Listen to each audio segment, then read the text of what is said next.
Hey, welcome to the Digimon Card Game Podcast! In this podcast, we'll discuss if we think green or blue will be the deck to beat, the recent popularity poll that put a Megamon aka Omnimon at the top, and if we think the English edition will come out soon. Here we go, Digulars! Podcast.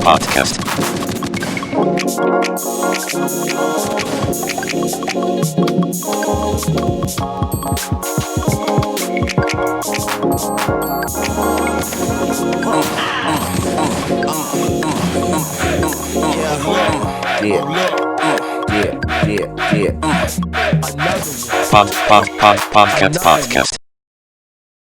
I guess we should just accept that this podcast puzzler segment is here until things return to normal. This week's puzzler question is, if you don't speak Japanese, why the fuck are you joining the Japanese FFTCG Discord? Come on now, you fucking needy weebs. Crystarium doesn't care about you, he cares about me because he followed me back on Twitter, and I don't even tweet. Just so you know. Still waiting on CatCat to follow me back though, sad times. Alright, this time on TFE Talk, I actually have something for us to discuss. Something a little bit different. It's still about Final Fantasy TCG, obviously, but it's about events. So it's a two-part sort of question. First part is, when do we think events will come back, and in what form will they come back? And if you do want them to come back this year, do you want them to come back even if it's in reduced attendance capacity? And then the second part is, if events do come back this year, do you want them to lead to Worlds this year or next? And is that still true? Do you still want them to be for Worlds this year if it's a reduced capacity events? So I'll just start with the first part. I think the earliest we're going to be able to get events back is probably August or September, but I don't see them coming back in any way other than reduced social distancing measures, TCG shields for Bushy Road for everyone. I don't really want that personally. I don't want to be like in a mask, potentially gloves, social distancing for everyone, basically taking away most of the fun of the event. TCG shields notwithstanding, because of course they enhance any event that they're at. So yeah, I mean, I guess if they're not competitive events for anything, I think that'd be fine, but having reduced events where it's probably going to be first come first serve doesn't really do it for me, regardless of the second part, which I'll get to when we get to the second part. Eureka, you go. Yeah. Well, JP probably isn't going to have events for like a good long while, I think. They canceled everything up until like July, so I don't imagine we're going to be seeing a ton of events. Like, it just doesn't seem realistic. If we do see events coming back this year, maybe they'll seed into a Worlds at like a later date. Maybe they'll do it like in January for the next year. I can't see anything else happening, really. If they do come back in the reduced capacity, do you still want them to happen? Yeah, I really hate playing only online. I was pretty okay with it at the very beginning, because I was like, okay, I play Octagon, and then JP Community started Discord tourneys. But like, after you play like a couple of like webcam tournaments or a couple of like Octagon events where people like aren't, it sounds a little weird to say, but they're not like on your side. They're, you know, like they're trying to win. Like, it becomes very clear that like without playing in person, you're just gonna lose games for no reason. It's like, it's not a good experience. I don't enjoy playing like that. So I do want them to come back, but I have no expectation of it. Sure. Nado. Where are you gonna put Worlds if no one can travel anywhere? That's That the is thing, true. right? Like, even if it's like, so we have like here 20 people allowed in a building from next month, so you could have like a small event. You could do like a bunch of small events as like a qualifying thing or whatever, and they'd be like, all right, you top 10 people, you get to go and do in this big event or whatever. But like, where are you gonna go? You can't go anywhere. No one's gonna open their borders for a card game event. You know what I mean? I don't know. Kageyama got that pull. Ah, that's pretty good. No, I don't know. I mean, I like events. Don't know how you do it with social distancing. I'm sure someone will think of something. You could sit further apart maybe.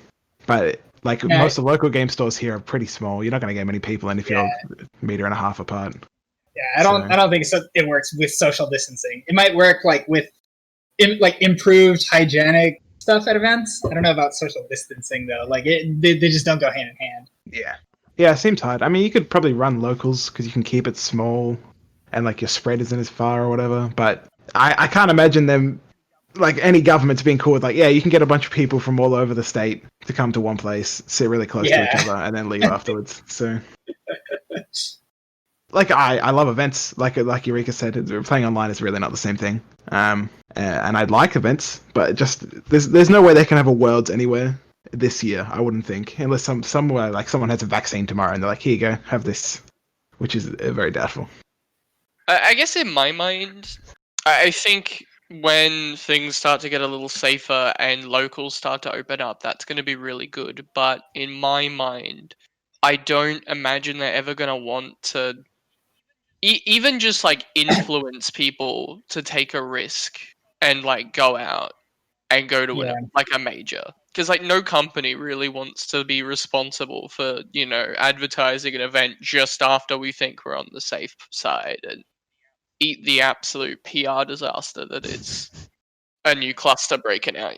So I guess I think Worlds and a lot of like comp level events just aren't going to run this year and probably shouldn't, just for so many different things. But I think instead of Worlds, maybe they could look towards making, I guess, almost like not a fan event that you have to turn up to physically, but a like replacement stream with a bunch of like interesting extra shit going on. I think would be kind of nice, but I don't know, because I still want to like have that content and have that thing to look forward to, but a big event's just not going to be it. Yeah, I don't see Worlds really being possible in the way it should be possible. So I think for me, I'd rather they just, if they do anything this year, roll it into some Worlds next year. Yeah, roll the invites. There's what, 2 people that are qualified at the moment. Just let them go. They should probably just not do anything that has invites for the rest of the year. Just leave it. If they have any kind of events, just have them be like Winter Cup in December or something if it's possible at all. If not, just leave it. It's hard because it's per country, right? Like Yeah. like Australia as an example, we're in a pretty good spot at the moment for like spread. So we could realistically have enough events to get people, but it doesn't really matter. It's not really fair to like everyone else at that point, right? It's like America, you can't go out and play, but Australia gets 2 invites and then another 2 next year. No invites definitely. Yeah, if it's fan events yeah. though, I think you can have those and bring those. Like that's probably the way to bring people back in for a while. Have events where like everybody wants to come because you're gonna get stuff. I'm sure by that point Kageyama will be absolutely desperate to travel because he seems really disappointed he didn't get to. I guess in my mind, instead of Worlds and the budget with like the invites and stuff, maybe when local play starts up again, there could be a little more money thrown in that way to incentivize, like, to kind of catch stores back up, since they're getting really hard hit with not being able to have players in their stores. I mean, I think that's how they should do the Worlds promos and all that stuff that Road to Worlds and then all the other promos and things that people are going to miss out on. Just the fan event promos, the Winter Cup promos, or whatever various regions have, FanFest. Other than that, they just hold them to next year and then you're getting double promos, but I don't see any reason to just not distribute that stuff out to locals so people can get it more easily. Especially like when different regions, as Nado said, are going to be different. It's hard to be like, all right, well, you're going to have an event and you're going to get these promos. Sorry, you don't know when you're going to get them. Because that's already kind of happened before the virus broke out, where we've had certain events with certain promos, and then there's no other way to get them now at the moment. Well, I kind of like how Wizards is doing some of the like buy a box promo things with the Mecha Godzilla, sort of incentivizing people to go out, buy products still, and support their local game stores while giving out something that I feel like it might have been used for something else instead of giving away with boxes or whatever, but it's still like that incentive. So that's the other thing as well. They're starting to spoil Opus 12. I'm sure we'll talk about that at some point, not this time, but they're starting to spoil Opus 12. I mean, they're doing a card of the week already. Does that mean they plan to release Opus 12 soon? Like, it's a bit strange. Well, they delayed it, so I don't think we're gonna start getting like card of the weeks every week. I think that this was I think this is particularly a card of the week because they're sending out distribution information, right? So the distributors know what the buy box promo is. That's true. That's true. I think that's why we got this one so early. Just We like we always got get the buy box early, right? Yeah, I think so. yeah, we got like RNA really early. We got Nails super early too. Yeah, Cloud. I don't know if Noctis was. He was the first, right? I don't think all of them will be. I don't think a bunch of spoilers will be coming out from this point on. Yeah, that's. I'm really interested to see what they're going to do with Meijin Sen, because I imagine like the first event that happens after things start picking up, there's going to be a ton of announcements, right? And I'm pretty sure that that first event is going to be in Japan, just like the way things are working out overseas and here. Restrictions are getting loosened up, and I'm pretty sure we could have an event as early as like late August or early September. Yeah.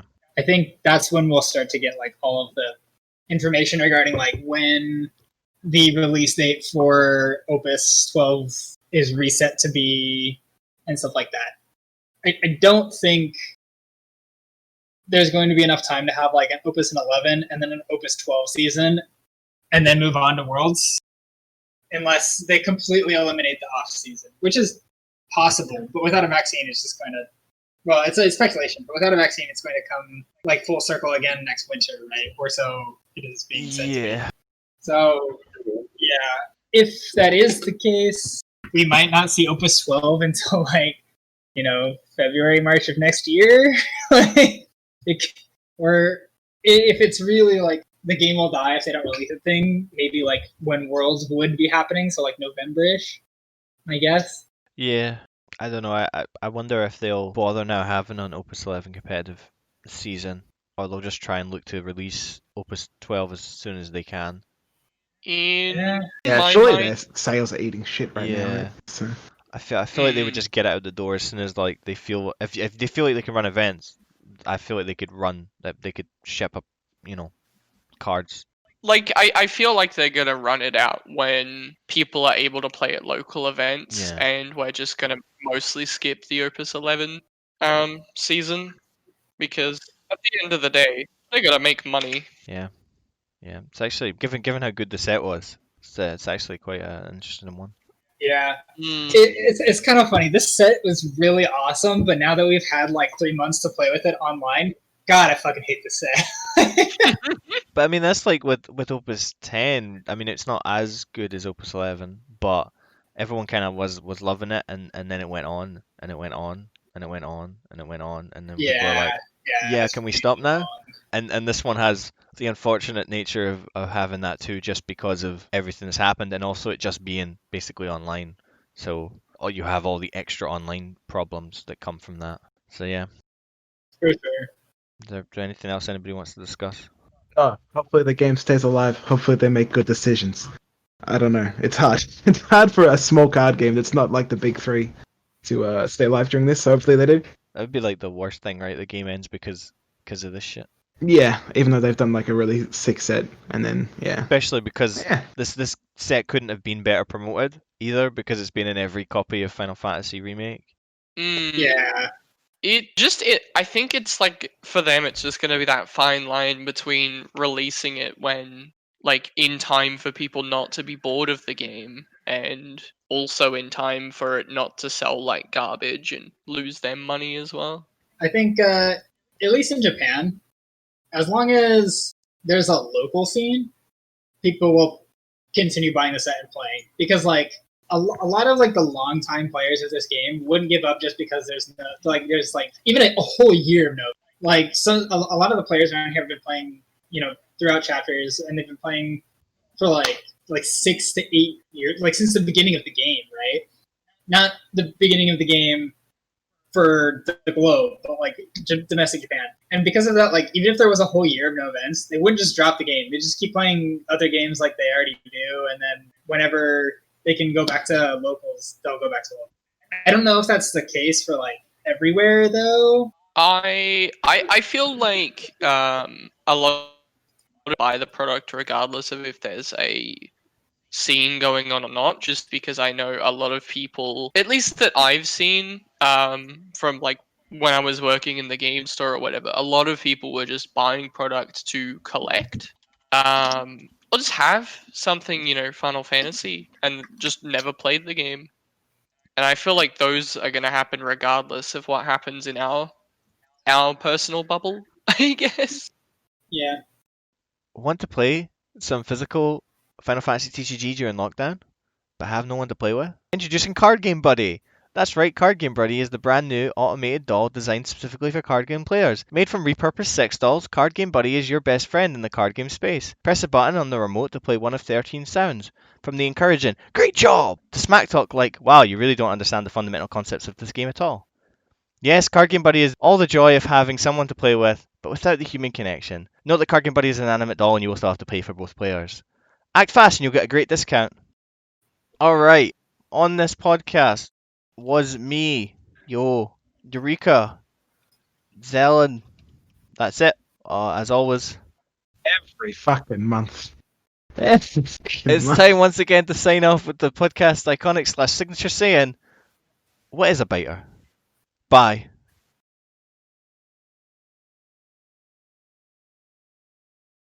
Want to play some... I think. Oh, go Oh, on. no, go ahead. Go ahead. No. I was just ending that segment, but go ahead.